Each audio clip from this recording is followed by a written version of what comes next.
అమ్మకి వందనం అనే పథకం, అమ్మకి వందనం అనే పథకంలో చంద్రబాబు గారు వాగ్దానం చేసినప్పుడు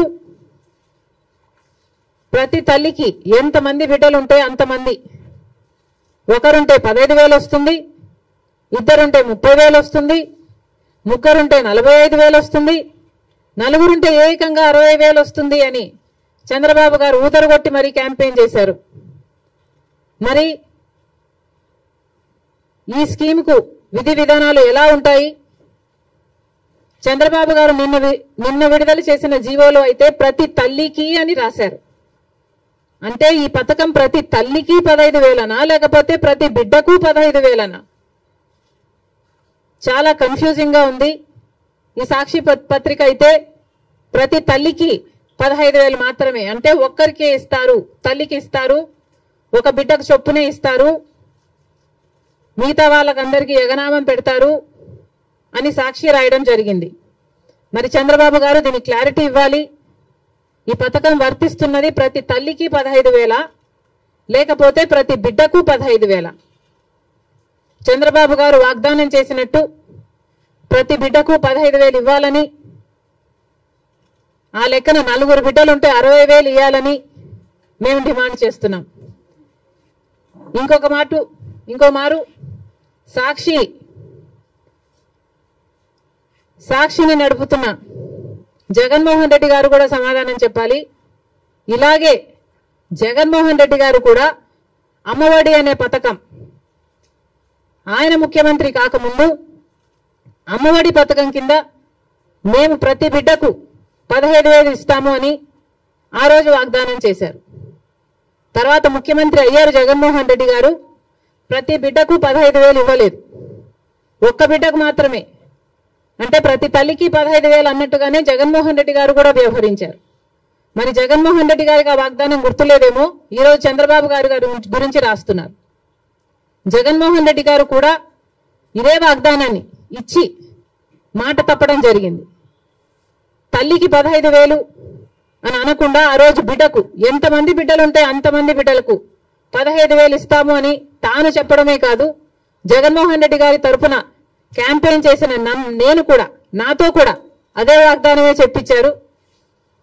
ఆ రోజుల్లో నేను కూడా జగన్మోహన్ రెడ్డి గారు ఈ పథకాన్ని అమలు చేస్తారు అని నమ్మి బాయ్ బాయ్ బాబు క్యాంపెయిన్ లో నేను కూడా ప్రచారం చేయడం జరిగింది.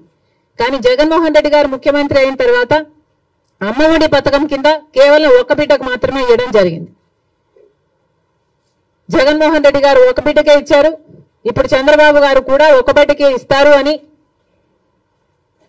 అర్థం వచ్చేటట్టుగా నిన్న జీవోలో ప్రతి తల్లికి 15,000 అని రాయడం జరిగింది. కాబట్టి చంద్రబాబు గారు దీని మీద క్లారిటీ ఇవ్వాల్సిన అవసరం ఉంది అని కాంగ్రెస్ పార్టీ డిమాండ్ చేయడమే కాకుండా ప్రతి బిడ్డకు మీరు వాగ్దానం చేసినట్టు సూపర్ 6 లో ఉన్న ప్రతి వాగ్దానము నిలబెట్టుకోవాలని కాంగ్రెస్ పార్టీ చంద్రబాబు గారిని, కూటమిని డిమాండ్ చేస్తున్నాం. ఇక ఇటీవల క్రియేట్ చేస్తున్న confusion Visakhapatnam steels, Vizag steel కు సంబంధించి తెలుగుదేశం పార్టీ ప్రజాప్రతినిధులే రకరకాలుగా మాట్లాడుతున్నారు. ఒకరేమో అది లాస్ మేకింగ్ కంపెనీ, అమ్మక తప్పదు అని ఒక రకంగా మాట్లాడతారు. ఇంకొకరేమో ప్రైవేటైజ్ చేయము అని మాట్లాడతారు. అసలు విశాఖ స్టీల్ కు ఇంత ప్రమాదం ఎందుకు వచ్చిందో ఆంధ్ర రాష్ట్ర ప్రజలందరూ కూడా ఆలోచన చేయాలి. అధికారంలో ఉన్న బీజేపీ పార్టీ అయితేమి, ఇక్కడ అధికారంలో ఉన్న చంద్రబాబు గారు అయితేనేమి ఆలోచన చేయాలి. అసలు వైజాగ్ స్టీల్ కి ఇంతవరకు క్యాప్టివ్ మైన్ అనేది లేకుండా పోయింది. రాజశేఖర రెడ్డి గారి హయాంలో రాజశేఖర రెడ్డి గారు వైజాగ్ స్టీల్ కి ఒక క్యాప్టివ్ మైన్ ఉండాలి అనే ఉద్దేశంతో అనంతపూర్ దగ్గర ఒక మైన్ ఐడెంటిఫై చేయడమే కాకుండా ట్రైపార్టీ అగ్రిమెంట్ స్థాయి వరకు కూడా క్యాప్టివ్ మైన్ కోసం ప్రయత్నం చేయడం జరిగింది. తర్వాత వచ్చిన ముఖ్యమంత్రులు ఎవరు పల్లి పట్టించుకోవడం మనం చూడలేదు. రాజశేఖర రెడ్డి గారు ముఖ్యమంత్రిగా ఉన్నప్పుడు ఆర్థికంగా కూడా వైజాగ్ స్టీల్ కి 100 కోట్లు ఇచ్చి ఆదుకోవడం జరిగింది. మరి ఆ తర్వాత ఏ ముఖ్యమంత్రులు వైజాగ్ స్టీల్ గురించి పట్టించుకోవడం చూడలేదు. ఎందుకు అని అడుగుతున్నాం. ఇప్పుడు మాట్లాడుతున్న తెలుగుదేశం వాళ్ళు చెప్తున్న మాటలు మేము మోడీతో మాట్లాడతాం, ఒప్పిస్తాం అన్నట్లుగా మాట్లాడుతున్నారు. అంటే మోడీ ఒప్పుకోకపోతే వైజాగ్ స్టీల్ ప్రైవేటైజ్ చేస్తారా? ఏం చెప్పదలుచుకున్నారు? ఏ మోడీతో మాట్లాడతారు? ఏ మోడీ గారైతే మనల్ని 10 సంవత్సరాలుగా మోసం చేస్తూ వచ్చారో, ప్రత్యేక హోదా ఇస్తాము అని మోడీ గారు 2014లో తిరుపతిలో మాటిచ్చిపోలేదా? మరి 10 ఏళ్లుగా ఏం చేశారు మోడీ గారు? ఒక్క వాగ్దానమైన మోడీ గారు నిలబెట్టుకోగలిగారా? ప్రత్యేక హోదా అయితేనేమి, పోలవరం అయితేనేమి, కడప స్టీల్ ఫ్యాక్టరీ అయితేనేమి, పోర్ట్లు అయితేనేమి, ఇలాంటి ఒక్కటంటే ఒక్కటి కూడా, రాజధాని విషయం అయితేనేమి ఒక్కటి కూడా మోడీ గారు మాట నిలబెట్టుకోలేదు. మరి అదే మోడీ గారి మీద మళ్ళా మాకు నమ్మకం ఉంది, మోడీ గారు ఆదుకుంటారు అన్నట్టుగా మాట్లాడుతున్నారే.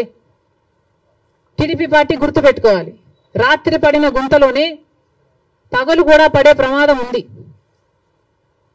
ఒకసారి ఆలోచన చేసి మీరు ఎవరిని నమ్ముతున్నారో, ప్రజలకు ఏం మాట్లాడుతున్నారో, ఏం మాటలు చెప్పారో ఆలోచన చేయండి. మోడీ అంటేనే మోసం, మోడీ అంటేనే వెన్నుపోటు. ఆంధ్ర రాష్ట్రానికి ఇప్పటికే 10 సంవత్సరాలుగా వెన్నుపోటు పొడుస్తూనే ఉన్నాడు మోడీ గారు. అలాంటి మోడీ గారి చేతుల్లో వైజాగ్ స్టీల్ పెట్టడం అన్నది దారుణం.